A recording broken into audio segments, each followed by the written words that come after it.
This year, the NBA playoffs have been unlike any other. This felt like the coming out party for the young kids like the Sacramento Kings and the Memphis Grizzlies. The Kings were the feel-good story of the season with the third best record in the Western Conference. Then the Grizzlies were the confident young team that's had the door shut on them for the last few years, where it began to feel like they were due for a breakthrough moment. However, the Western Conference this year has been unlike any in recent memory. It is rare when you have two teams that harbor arguably 5 of the top 25 players sitting in the lower bracket of playoff seeding. The Warriors being the 6th seed and the Lakers being the 7th seed. Normally, first round matchups outside of the 4th and 5th seed can be pretty lopsided from a talent standpoint, especially in a 7-game series where the best team normally wins most of the time. Neither the Kings versus the Warriors series or the Lakers versus the Grizzlies series fell into this type of distinction.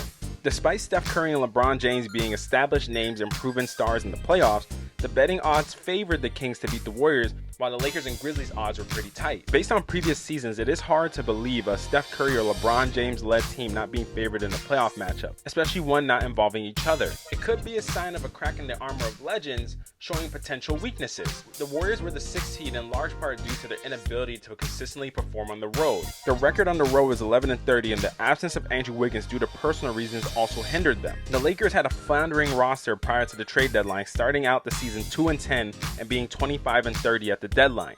After the facelift on their roster, they were 19-9 to close out the season. It was just another reminder of how hard it will be to officially knock off the 2 greatest pillars the NBA has had for the last decade. Sure, both James and Curry have missed the playoffs here and there. However, it was never due to either technically falling off the perch of being one of the best in the NBA. James in his 20th season is not the player he was 5 years ago. However, that's not necessarily a bad thing. He has adapted to diminishing athleticism in a manner that greats normally do, by now picking his spots more and relying more on his team and Anthony Davis in particular. Curry is still at the forefront of the Warriors' charge and was the deciding factor in upsetting the Kings. He will once again be the deciding factor moving forward, but will need the help of his team in a similar manner to James. It is interesting. 2 players whose play styles could not be any more different, yet they feel like they stand opposite of each other when looking into the same mirror. This is arguably the most talented time period for the NBA, where most teams have a marquee star. It is harder to win in today's NBA than practically any era before, just due to the amount of talent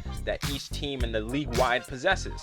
Despite all of that, Curry and James still endure and remain threats to win the NBA championship. Only one team can win it each year, but there's no question that anytime a team led by LeBron James or Steph Curry are in the running, they are arguably the biggest threat to anybody gunning for the throne. Alright guys, thanks for watching this video. Of course, if you enjoyed this video, go ahead and hit the subscribe button. Go ahead and hit the post notification bell as well so you don't miss any future videos as well. And make sure you drop a like on this video because that does help with the YouTube algorithm. And of course, you commenting and joining in the conversation helps as well. Let me know what you all think. What do you guys think about the fact that these guys aren't going to be easy to knock off, man? The Warriors and the Lakers are proven and tested, and especially LeBron James and Steph Curry, they are the guys that have been the fixture of their teams, and any team they go to seems to have paramount success. Even with LeBron James being in his later years now, the Lakers have now emphasized having depth over just top-end talent, and I think right now it's worked out better for them because they have a lot of guys that can chip in and give LeBron James that spell and even take off some of the relief off Anthony Davis.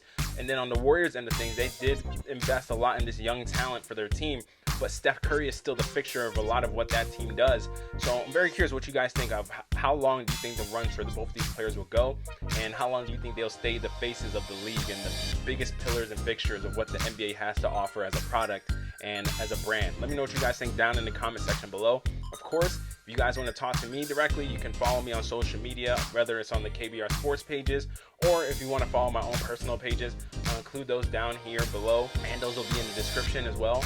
And of course, guys, let me know if you guys have any videos you want me to do and cover within these NBA playoffs. I figured this one was worthwhile since both guys have faced young teams that were on the up and up and that had high hopes, but I think that they're still entrenched in the way that playoff wisdom, that playoff experience, and just having better players and better teams in the grand scheme of things led to them being able to overcome those hurdles in the Kings and the Grizzlies. So look forward to hearing you guys' feedback, but of course, until next time, guys, I'm out.